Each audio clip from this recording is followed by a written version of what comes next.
하나님 나라의 사역이 교회에서 출발하는 것처럼 이웃의 사랑의 출발이 아내를 사랑하는 것에서, 남편을 사랑하는 것에서 출발합니다. 그럼 교회 생활을 똑바로 하지 않으면서 나는 나의 사역은 교회 밖의 사역이야 라고 얘기하는 건 뭐가 균형이 안 맞는 삶이에요. 그것은 사역자의 사람으로 사는 게 아니라 나의 편의에 맞춰서 나에게 맞는 사역을 선택하는 삶이에요. 주체가 나예요. 그래서 교회의 삶에서 이웃을 사랑하는 삶을 구현하지 못하는 사람은 교회 밖에서의 삶도 의심해 봐야 돼요. 마찬가지로 가정에서 아내를 사랑하지 않은 남편이 내가 가정 밖에서 이웃을 사랑한다는 것은 균형이 안 맞는 거예요. 우리는 일이 중요한 것이 아니라 사람이 되는 게 중요합니다. 일을 잘하고 돕는 일이 중요한 게 아니라 사랑하는 사람이 되는 게 중요한 거예요. 돕는 거는 사랑하기 때문에 나오는 자연스러운 현상입니다. 그것이 이웃을 사랑하는 삶이에요. 그러니까 우리가 교회 밖에 아무리 하나님의 뜻을 사랑한다고 구현한다고 실천한다고 하지만 아내를 사랑하지 않는다면, 남편을 사랑하지 않는다면 그게 다 거짓이에요.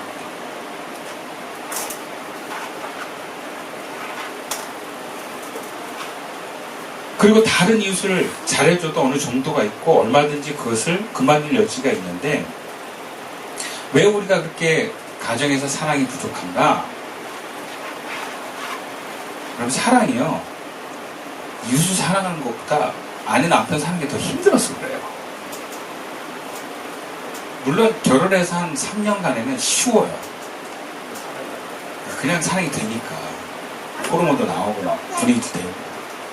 근데 10년, 20년 그렇게 사랑하는 사람이면 어렵습니다.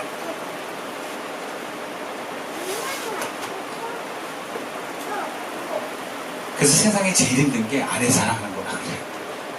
세상에서 제일 힘든 게 남편 사랑하는 거라 그래요. 심지어 교회 사역은요, 70세 은퇴하면 끝나는데 배우자 사랑은 죽을 때까지 해야 돼요. 또 오래 살아요, 요즘. 얼마나 힘들어요. 내가 혼자 살아온 인생이 30년인데 같이 살아야 되는 인생이 70년이에요. 어떻게 살아요, 여러분? 사랑하며 살아야 되는데.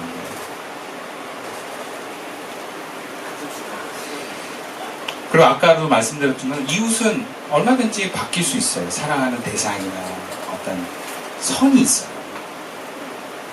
근데 아내 사랑과 남편 사랑은 끝이 없어요. 그리고 보람도 없습니다. 알아주지도 않아요. 사랑해도 사랑해도 또 사랑해달라고 합니다. 어저께 아이들과 성경 공부를 하는데 우리 애들이 이런 질문을 하더라고요. 왜 하나님은 남자와 여자로 만드셨는가?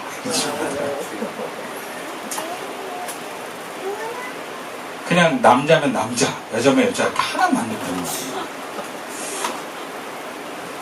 좀 엉뚱한 질문이기도 하면서도 되게 좀 깊이 있는 질문이어서 신학적으로 대답을 했더니 못 알아듣더라고요. 대답을 잘못했고. 근데 그게 좀 뇌리에 박혀서 그거 갖고 계속 기도했어요. 저도 하나님께 물었어요. 하루 왜 남자 여자를 만드셨어요? 그래서 근데 제 마음에 이런 응답이 오더라고요. 우리가 하나님 사랑을 배우려면 남자와 여자가 결혼해봐야 알아요. 특히 남녀가 만나서 결혼하고 평생을 살아가다 보면 하나님 사랑을 배웁니다. 그리고 그 사랑하는 삶을 살아서 알아가면 갈수록 여러분 예수님을 닮아가는 거예요. 예수님을 닮아가는 건 능력이 아닙니다. 사랑을 닮아가는 거예요. 그러니까 어떻게 사랑을 닮아가겠어요? 내가 좋아하는 거 만족하는 사랑만 하는 것으로 닮아갈 수 있겠습니까? 못 닮아가요. 혼자 살면서 자유롭게 살고 내 마음대로 편안하게 살면 닮아갈 수 있겠습니까? 못 닮아가요. 물론 인생의 목적이 나 혼자 편안하게 살고 나 혼자 행복하게 살겠다는 사람은 결혼할 필요 없죠. 그러나 인생의 목적이 내가 하나님께로 나와서 하나님께로 가겠다, 그리고 예수님을 닮겠다는 사람들, 특히 그리스도의 제자들은요, 사랑을 닮아가야 돼요. 그러려면 결혼해서 아내와 남편이 되어서 사랑을 해봐야만 사랑을 배웁니다. 사랑은 편안하고 안전하라고 하는 게 아니라 자기 만족을 위해서 하는 사랑이 아닙니다. 아내 사랑이야말로 최고이고 최후의 사랑이 사랑입니다. 기도하지 않고 나를 포기하지 않고 성령 충만하지 않고는 감당할 수 없는 것이 아내 사랑입니다. 여러분, 이혼하지 않고 사는 것이 하나님의 뜻만이 아니라 바울의 표현처럼 주님께서 교회를 사랑하듯이 교회를 위해서 자신을 주신 것 같이 아내를 사랑하는 것이 주님의 뜻입니다. 이것은 아내 사랑을 위해서 죽으란 얘기예요. 남편들이여 죽으십시오. 자존심 죽이고 나를 위한 시간과 에너지 죽이시고 자기 만족을 죽이십시오. 그래야만 사랑할 수 있습니다. 그렇다고 이 말씀을 가지고 아내가 사용해서 남편의 사랑을 명령하는 게 있지 않습니다. 아내도 남편을 주님 사랑하는 것처럼 존경하라고 합니다. 그게 사랑이에요. 남편을 존경하는 게 남편의 입장에서는 사랑으로 느끼는 거예요. 그리고 아내는 남편을 존경하는 게 굉장히 어렵습니다. 왜? 존경하는 건 내 통제에서 벗어나는 거거든요. 아내는 남편을 통제해야 마음이 편안한데 존경은 통제를 반대로 벗어나는 거예요. 마음에 안 들어도 존중하는 것이 어렵습니다. 자기 말 들어야지 마음이 편해요. 그러니까 존경하는 게 얼마나 힘들겠어요. 그러니까 사랑은요, 피차 힘든 거예요. 평생을 사랑하는 건 힘든 겁니다. 하나님 나라 사역이 중요한데 그 중심에는 피할 수 없는 사명이 있습니다. 아내 사랑, 남편 사랑입니다. 그러나 우리는 피할 수가 없습니다. 예수님의 제자는 아내 사랑을 뛰어넘어야만 이웃을 향한 사랑으로 나아갈 수 있습니다. 가장 중요한 숙제를 들하고 이웃을 향하는 숙제는, 이웃을 향한 사랑은 한계가 있습니다. 하나님의 생명의 에너지가 제한받습니다. 가장 어렵고 가장 근간이 되는 사랑을 하지 못한 채 이웃 사랑을 감당하는 것을 주님이 기뻐하지 않습니다. 교회 사랑한다고 아내를 사랑하기를 등한시하는 것을 주님이 기뻐하지 않습니다. 남편들이여 아내를 사랑하십시오. 주님의 말씀입니다. 아내들이여 남편을 존경하십시오. 그것이 사랑입니다. 여러분, 우리가 사랑을 해야 되는 건 다 알지만 사랑이 어려워요. 정말 어렵더라고요. 그래서 우리가 어떻게 하면 아내를 사랑할 수 있을까요? 남편을 존경하는 게 굉장히 어렵습니다. 존경하는 짓을 해야지. 얼마나 못마땅한 게 많습니다. 하나부터 열까지. 그러니까 이게 피차 힘든 거예요. 아내는 남편 사랑하기 힘들고, 아니죠. 존경하기 힘들고, 남편은 아내를 그냥 내가 희생하면서까지 받아들이고 사랑하기가 어려워요. 말씀은 알겠는데 몸이 따라가진 않습니다. 그러면 그나마 우리가 어떻게 사랑할 수 있을까? 본문 8절 말씀 우리 함께 읽어보겠습니다. 시작. 예수께서 이르시되 모세가 너희 마음에 완악함 때문에 아내 버림을 허락하였거니와 본래는 그렇지 않다. 본래는 그렇지 않다. 그건 뭐예요? 본래 하나님의 마음을 알아야 된다는 거죠. 세상의 기준이 아니라, 성경의 문자도 기준이 아니라, 여러분 나를 향한 주님의 뜻을 알아가십시오. 내가 아내에게 어떻게 대하기를 하나님 원하시는가를 물어보십시오. 본래 하나님의 뜻을 묻고 그 뜻을 알면 그래도 순종하는 것에 우리가 조금 더 다가갈 수 있게 되면서 사랑하게 됩니다. 그리고 우리가 아내를 사랑하는 게 신앙 안에선 하나님이 나를 통한 아내를 향한 말씀에 순종하는 거예요. 그래서 사랑이 순종입니다. 순종하다 보면 사랑하게 돼 있어요.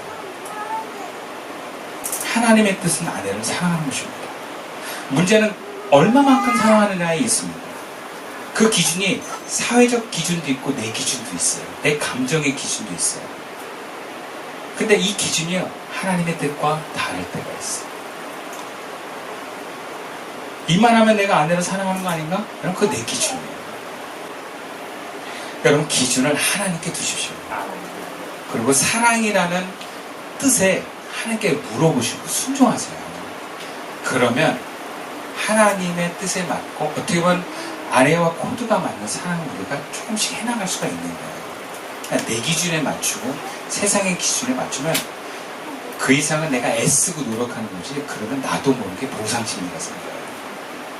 그만큼 안 돌아오면 억울하고 화가 나요. 내가 이렇게 희생했는데.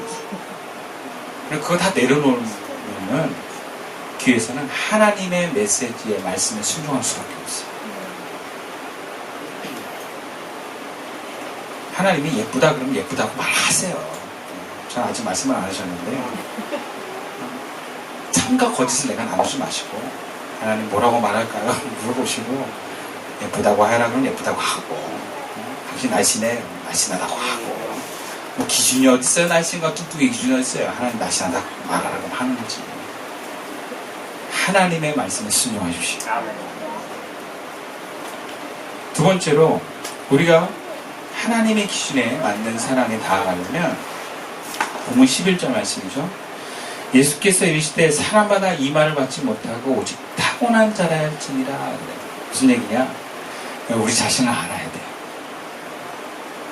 본문에서는 제자들이 그렇게 이혼을 못할 바에는 차라리 결혼하지 않는 게 낫겠습니다 그러잖아요. 예수님이 뭐라 하냐면 야 니들은 결혼해야 돼. 무슨 니들이 결혼을 안 한다 그러냐. 날 때부터 이 생물학적으로 여성이 필요 없는 사람들만 결혼하는 거야. 무슨 얘기냐. 타고난 사람들만 하는 거야. 그리고 어떤 여성이 필요 없이 혼자서 스스로 하나님의 뜻에 하나 될 수 있는 사람이 하는 거지. 바울의 표현에 의하면. 마음의 고자 된 사람이라고 얘기하죠. 다 결혼해야 돼. 그러니까 자기를 모르고 하는 거예요, 제자들이. 여러분, 우리가 우리를 모르면 사랑을 못해요. 왜? 내 스스로가 내가 알고 있는 사람과 나에 대한 기준이 얼마나 모자라고 부족한지를 모르면 바꿀 수가 없기 때문에. 독신은 타고나라는 자라 할 수 있는 거다 그렇죠? 그러니까 난 독신으로 살 수 있는 사람만이 독신으로 살 수 있는 것처럼 독신으로 살 수 없는 사람은 결혼해야 돼요. 안 그러면 죄 짓습니다. 여러분, 독신으로 타고날 수 없는 사람들이 독신을 주장하는 건 내 마음대로 욕구를 충족시키며 살겠다는 거예요. 죄 짓는 거예요. 그리고 사람도요, 사람마다 기준이 다 달라요. 그 집안의 기준이 다 달라요. 그래서 내가 이만하면 난 사랑하는 거라고 얘기하는 건 자기를 모르는 거예요. 그런데 내가 못하고 내가 모른다고 해서 그게 당연한 건 아니에요. 근데 내가 부족한 거구나라고 알아야 돼요. 우리 집안이 참 표현을 못한다는 걸 아셔야 돼요. 우리 집안이 참 사랑할 줄 모르는 집안이구나 아셔야 회개하고 고칠 수 있어요. 그럼 주님은요, 우리가 회개하지 않으면 억지로 못 고쳐요. 내가 한계를 알고 주님 나는 사랑할 수 없는 사람입니다. 자비를 베풀어 주십시오. 이렇게 기도해야 그럼 어느 날 갑자기 언어가 바뀝니다. 은사가 내려요. 우리 교인 중에 그런 은사가 있는 분이 있어요. 참 거짓말 같은 사랑의 언어들을 잘하세요. 은사라 그러더라고요. 제가 봤더니 그 부모님이 아버님이 그런 상냥한 분은 아닌데 어느 날 주님이 은혜 주셨다 그러더라고요. 우리도 은혜가 필요합니다.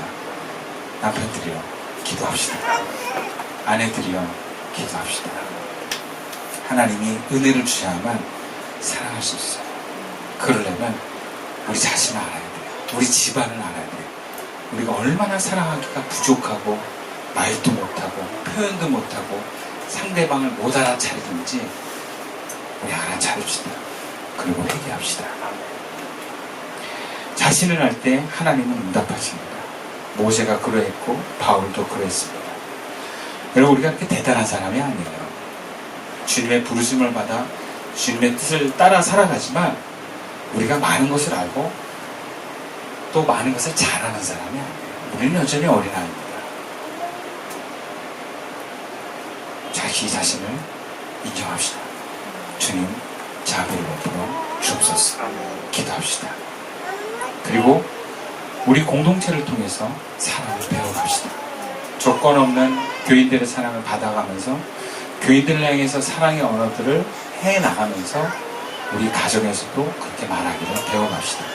사랑하기를 배워갑시다. 그럼 우리의 삶이 더욱 풍성해질 것입니다.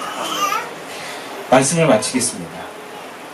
주님은 우리를 사랑하라고 부르셨습니다. 그리고 그 사랑의 근원되는 하나님께로 성도들 인도하라고 불렀습니다. 하나님을 알고 자기를 바로 알아야만 부르심에 따른 제자의 길을 완주할 수 있습니다.